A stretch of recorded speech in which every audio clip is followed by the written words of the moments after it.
Hello everyone, nubkeks here. Welcome back to Nub Raids for a very different type of video. I hope you'll enjoy this one. This should be interesting. You guys might have heard about the Raid Community Awards, right? The first, Raid official community awards, which are happening in 2 days. It's this Friday, and I was actually invited to go over. This was during March, by the way, when I filmed my parts for it. It's been a while. But yeah, back in March, I had the opportunity to fly over to Warsaw and actually meet one of the big offices. There's actually several offices for the Raid team for Plarium. I got to meet a bunch of them, speak to them in person, and obviously to film my parts in the community awards. So yeah, we will be doing, by the way, a sort of behind the scenes of the community awards and some of the stuff that was going on there. I give you like a little bit of a preview. We'll be touching on this in today's video, but like we'll give you, a little bit of a behind the scenes look at some of the stuff that was going on in another video, probably in a couple of days. I think I might do like a behind the scenes take of it after the community awards actually goes live, because it doesn't really make sense to do behind the scenes before you've seen it, I think. But yeah, this is also for this video. You can see this in the background. I also have written up an article. This is on behind the scenes for me writing stuff for hellhades.com. For an article I wrote. Actually, how long is this? Is there a word count? This is 10,000 words? No, 10,000 characters. Words. Sorry, 2,000 words. 2,000 words. It's like, a small undergraduate essay, I guess. But I've written this up, which is sort of a companion piece to this video. I'm going to give you some info in this video that's not in this article, and then there'll be more info in this article as well. That's not going to be in this video, so you can check them out. This will be published obviously properly. This is just my draft here in Word. This will be properly imported onto hellhades.com, and I'll link it in the description and the pinned comment. It should be live pretty same time as this video. Obviously, it's not live yet, so I can't show you the live page right now.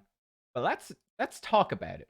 Let's dive in. Here we are. Here's another picture of us here together, which is actually one of the evenings. Again, it's in Warsaw.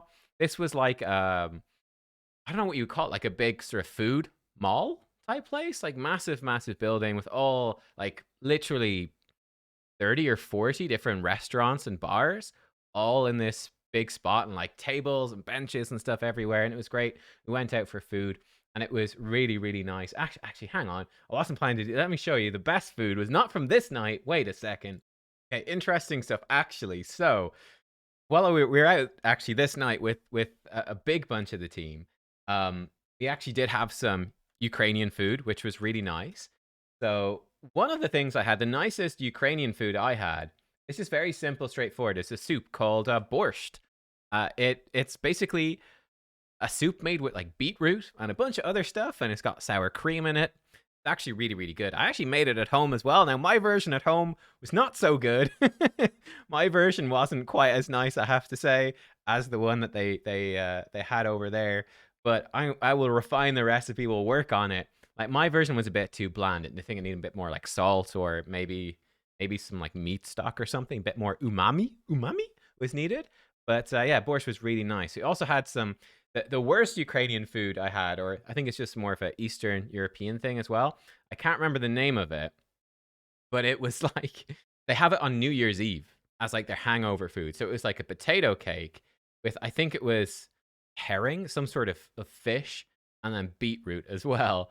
And it's actually not that bad in theory. It probably could be quite okay, but the particular one that I had was like probably about 50% salt. Like it was like someone poured salt into your mouth. It was kind of disgusting. And funny enough, Cyrilla, who is there, someone you might recognize, Cyrilla, right? She's going to be co-hosting the award show with me. And of course, you'll recognize her from tons of interviews over the years. And she tried some as well. And she was like, yeah, no, this isn't good. Sorry, this is giving you a bad idea.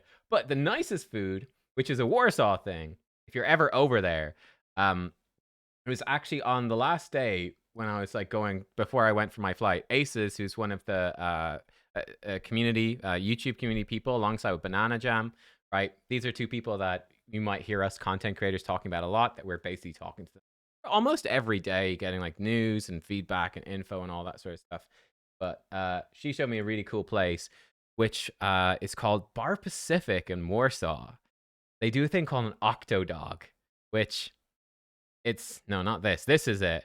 But it is like this is them as well. I think this is they have like a bowl version of it too. It is like an octopus tentacle made into a hot dog, but it's freaking delicious. It's again very Asian flavors, sort of sweet teriyaki sort of flavors, as well as kind of spices and stuff. It was absolutely delicious. So highly recommend that. But this is gonna be, as you can tell, quite a rambly video. I was much more structured writing my article. That's okay. We're gonna give you like some insights from talking to the devs. Will be one of the main things to talk about in this one for sure. I mean, one thing I want to say right at the start, um, you know, I have been accused of being a shill in the past, and unfortunately, this was something. This is like the biggest drawback, I suppose, from this opportunity for me. Like when they obviously messaged me initially, it's like, okay, this seems super cool. Even more people gonna be calling me a shill now. This is just it's just something that all of us have to deal with. I know Hell Hades has dealt with it a lot. Ash has dealt with it a lot. Like it's just unfortunately a reality of it.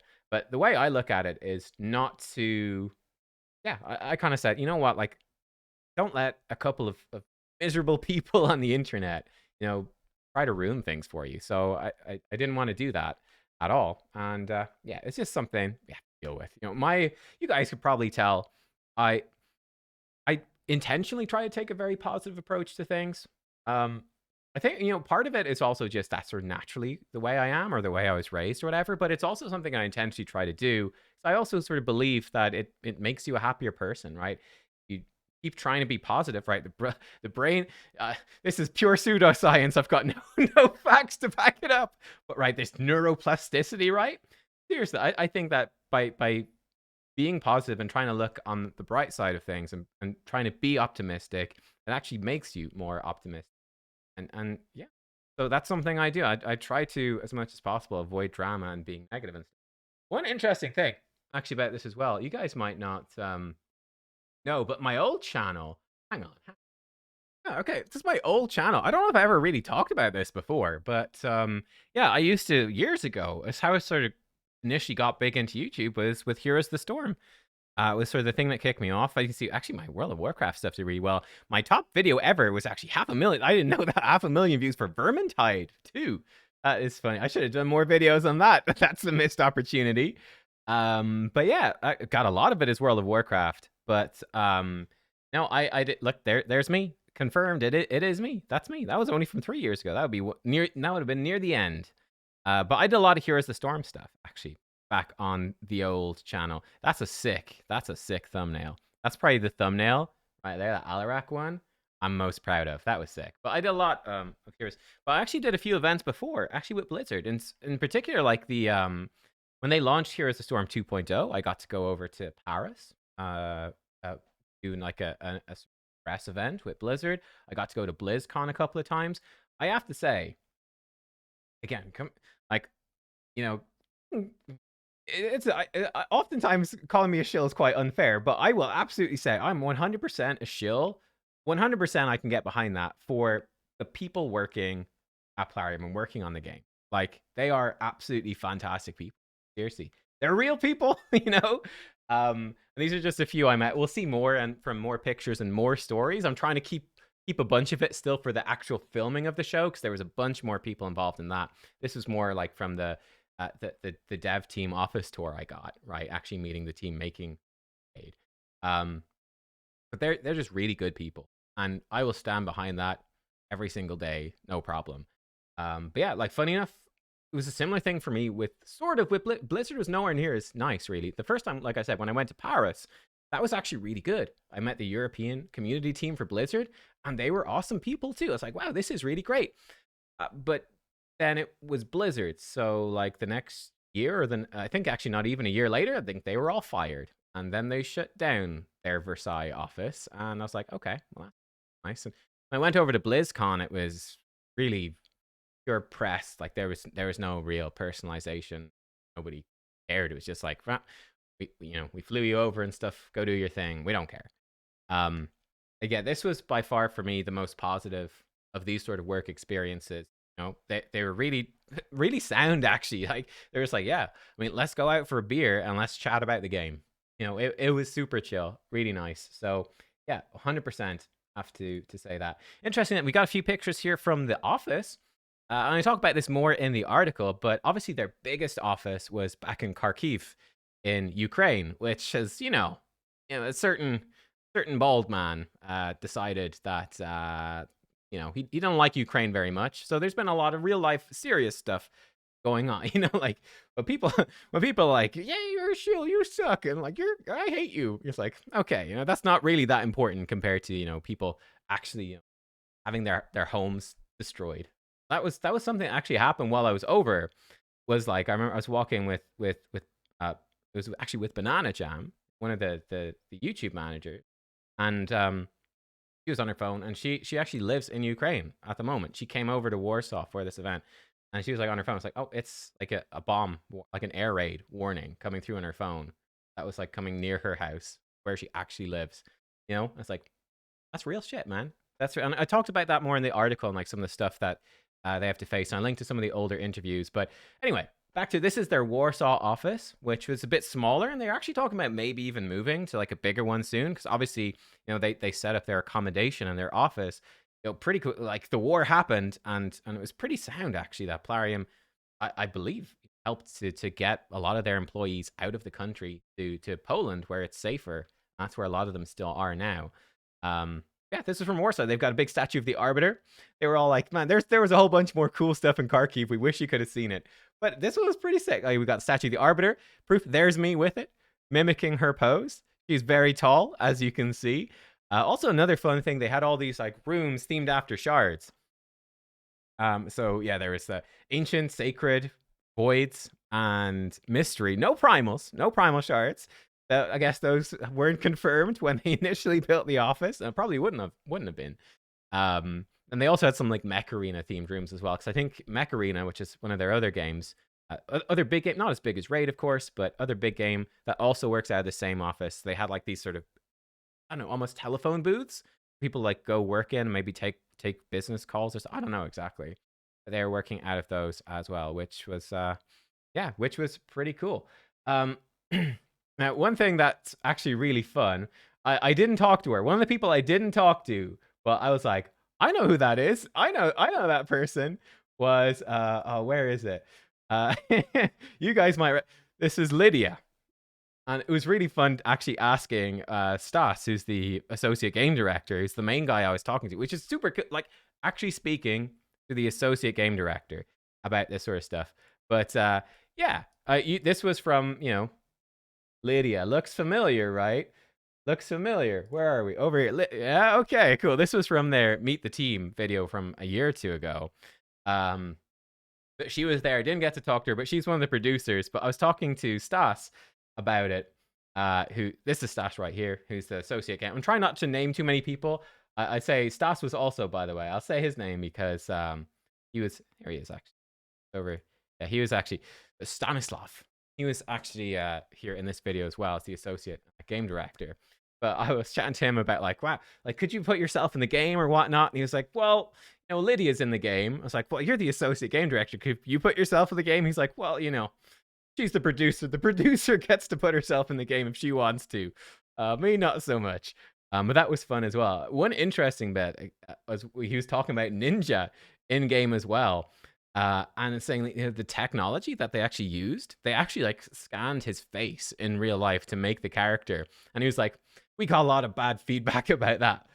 We decided not to do that again. We're like, not our fault. Like, that's his face. That's what he looks like, which was, I thought, hilarious. So they must have changed up their stuff. I think that means that when it comes to Rhonda and stuff like that they didn't actually like scan her in and use like a computer program, that they actually had an artist actually model, her face off of like pictures and stuff like that, I suppose. So yeah, that was really interesting. But he's like, yeah, we're not doing that ninja thing again. And they're like, putting people directly into the game, probably not something that they're going to do more in the future, which was funny. One other very juicy piece of news, and I was chatting to him, which, love it or hate it, guys, but he was saying, This was actually because I think I mentioned it as being, you know, because obviously I could submit my own stuff to be voted on for the community awards, right? For these raid community awards, like I'm actually in them, and it was weird, but we'll talk about that more in the behind the scenes thing. But you know, like I could have won some of these awards. I have no idea if I did, because basically, right, again, I was over in March. The winners, you're still voting on them right now. How does that work? Well, it's simple enough. They had like all the lists because they'd already gathered it of all the people, the nominees. And while everybody else was out on lunch on the day we were filming, we had like a 12-hour straight day of filming. But while everyone else was out at lunch, me and Cirilla were sat in with the director and I think the producer. And we just like with the mics, and we just had to record everyone as a winner. The winner is everyone. Everyone wins. And then they could choose, obviously, whoever you guys vote for would go into the final thing. So that was quite fun. But this is the one video that is one of the videos I'm most proud of. It was really fun, which was me throwing absolutely ridiculous ideas for these should be champions in the next champion pass. This is when Xena came out. And, you know, like Pikachu. How about the Teenage Mutant Ninja Turtles? All this sort of stuff. What about Buffy the Vampire Slayer? Like, this is me basically trying to troll the hell out of Ash and YST.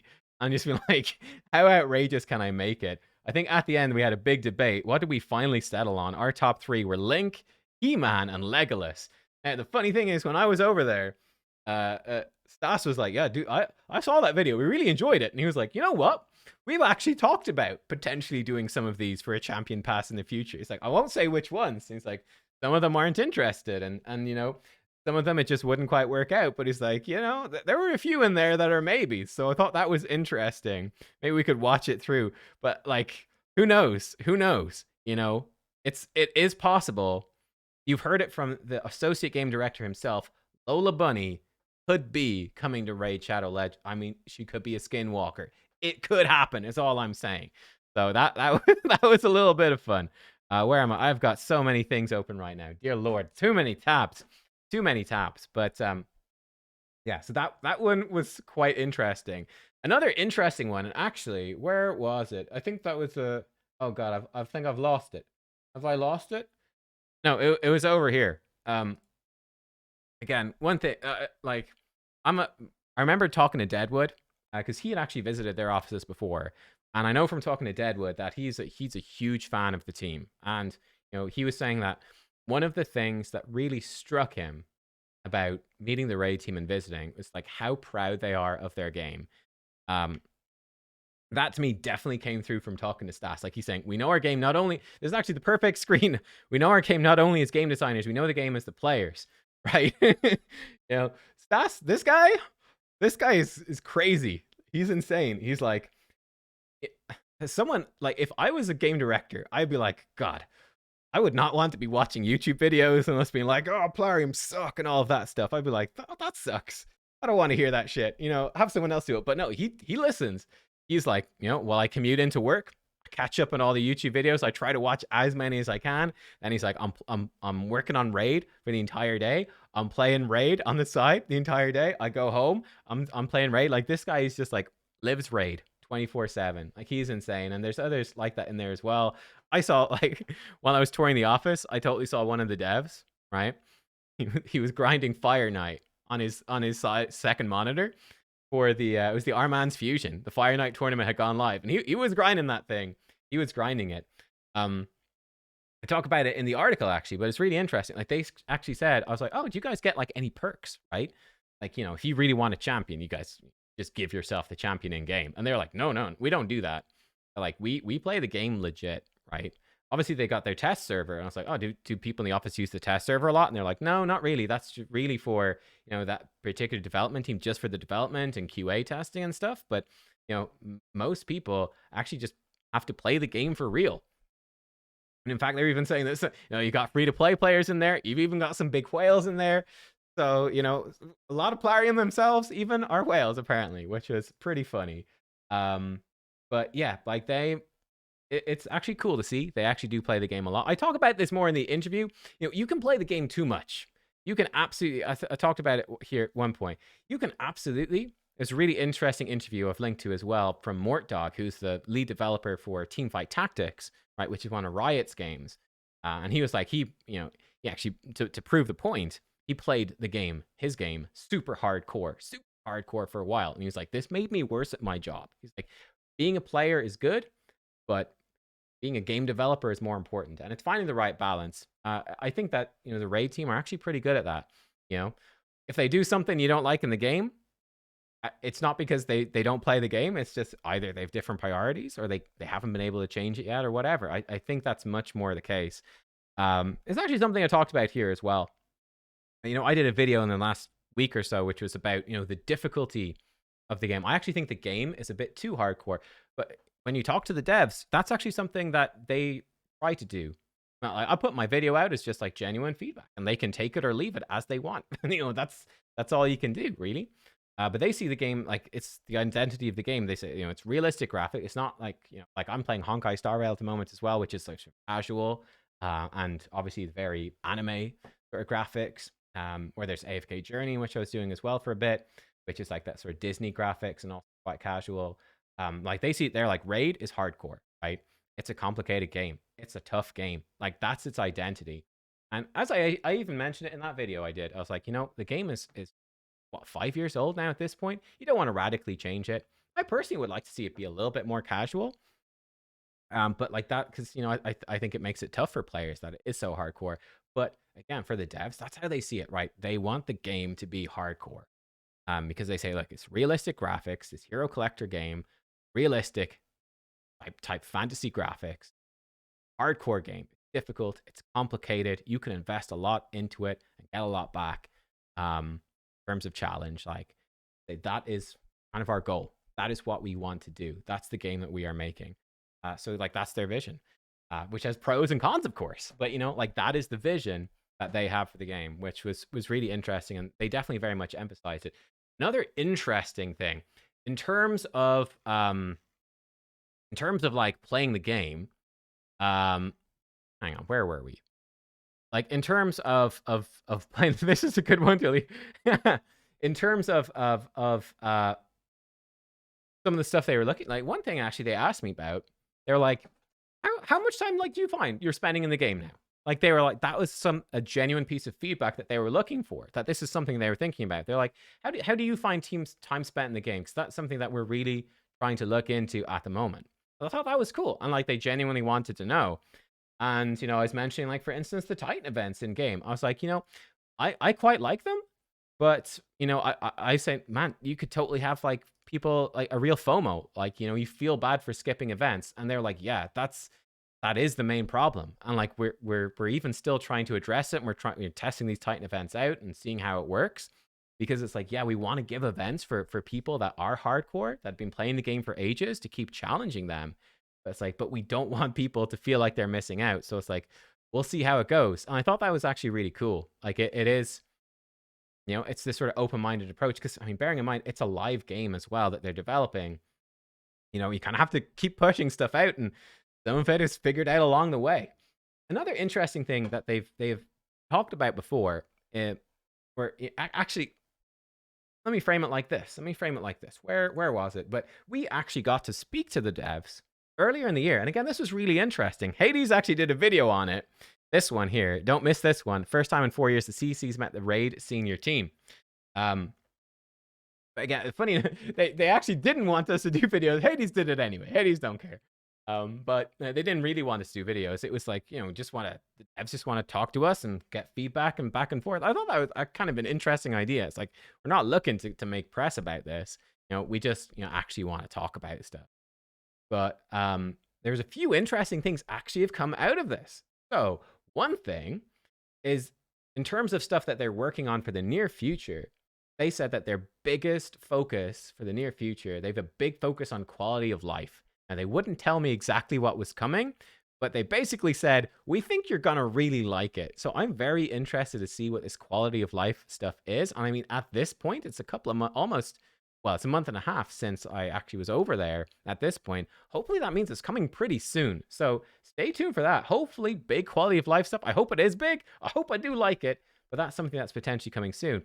Actually, during this interview as well, like after this interview, they didn't seem too keen on, and I think that's fair enough as well. They didn't seem too keen on our ideas.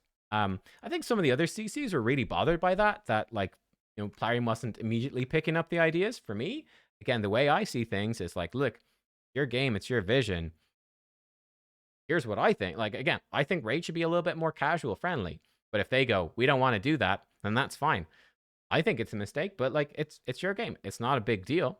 That's the way it is, right? I don't take it too seriously. I think some of the other CCs seem more upset that ideas weren't taken up immediately. But I was interested when I was over there. They're like, you know what?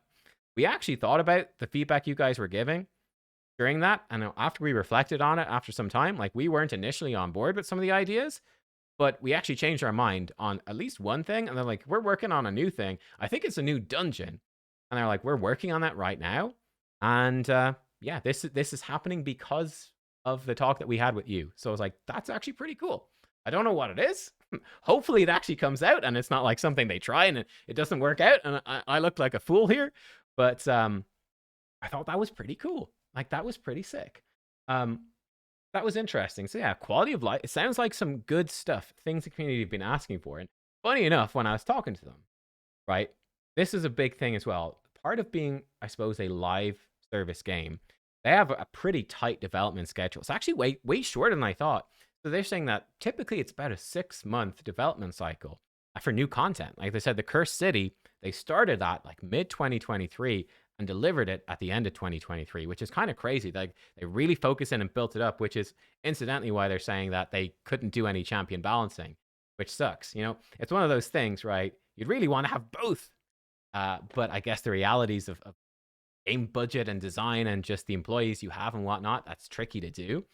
But that's an interesting thing. And I say that part of that is that, when we sometimes give feedback, we obviously, we say, I want this to happen right now or really soon. And they're like, well, we tend to be working on such a strict timeline to get stuff out constantly on time. We don't want any delays and all that. It's actually hard to squeeze it in. So they'd actually mentioned it before, back when we talked to them back here. And it was interesting to me, they emphasized that again when I was over.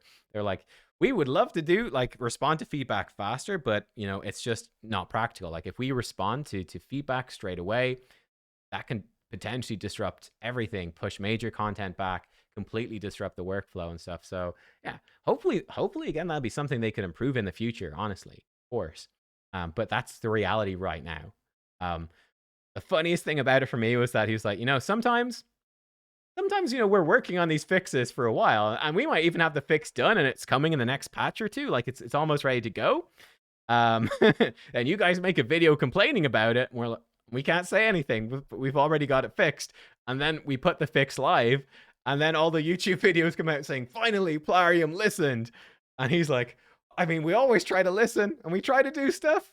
But like, to be fair, we'd already had that fix coming for a while. It's we'd like to say this time that we listened. We're always trying to listen, but it's just it takes us time to put some of these changes into the game. So I was like, again, I like that honesty. That was actually pretty cool.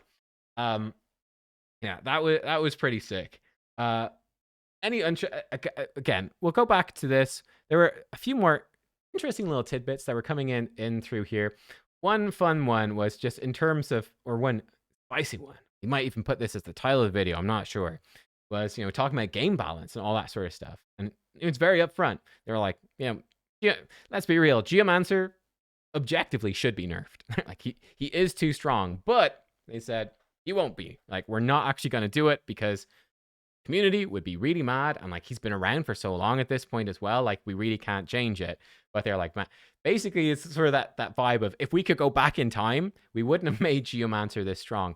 And I can understand that as well. Like that does make sense to me. If you think about trying to design bosses that Geomancer can't destroy, like that's a whole bunch of hoops and loops you got to jump through. That's just a hassle, right? Like that's just a hassle. They didn't mention Seer, but I think I've heard people talking about Seer before. I think they did maybe even mention ages ago that they were looking at nerfing Seer back with Doom Tower, and then again they didn't because they community and Seer have been out for too long. But again, it's a similar sort of thing that Seer is so strong that it's like, oh shit, how did you develop wave content without Seer just destroying everything? And yeah, it sort of invalidates, I suppose, as well, a lot of other champions. because these champions are so dominant. Not so much really a problem anymore. It's just like power creep happens, and like, you know, Seer and Geomancer still have their place, but like one of my biggest videos on this channel was like Geomancer destroys Hydra, and like he's fine for Hydra, but like power creep now, like I don't use Geomancer in any of my Hydra teams anymore. It's fallen off, and like that's sort of how things, again, pros and cons, right? That's sort of how power creep is how these things sort of have to be addressed, because it's a gotcha game, right? People pull for champions, they build champions. Feels bad if you nerf them. That sucks. Personally, I'd nerf them anyway, but you can be glad that I'm a content creator and not a game dev, because I'd be like, nerf them anyway. Screw them. I don't care. Just balance the game, bro. Balance changes every 2 weeks. Let's go. But that would be a disaster, perhaps. But yeah, look, there you guys go. I will link, like I said, this article in full with lots of other details in the description down below, so you can read it on hellhades.com. It will look even nicer than this.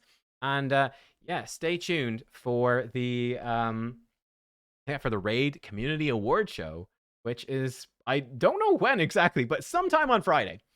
They'll probably give us a proper announcement for it tomorrow, and I'm sure it'll be announced in game and all of that. But stay tuned for it. I hope it's fun, right? I hope it's fun. I get like chatting to one of the writers for it, that was like writing the scripts and stuff. Again, what he said, he was like, "Look, we're not trying to do Shakespeare here. We're just trying to do something that's short, snappy, and a bit of fun, and we hope people like it." And that's sort of it. So yeah, it was a pleasure, honestly, for me to get to fly over and to actually meet them. Like I said, like the Raid team is honestly super chill. They're super cool.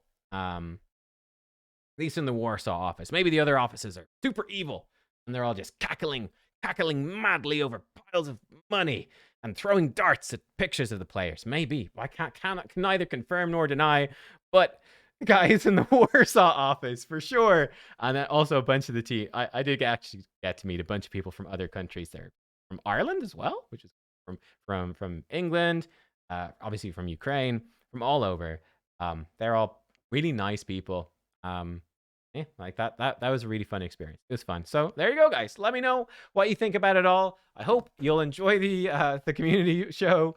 And look, I'll see you all soon. Thanks for watching. Bye.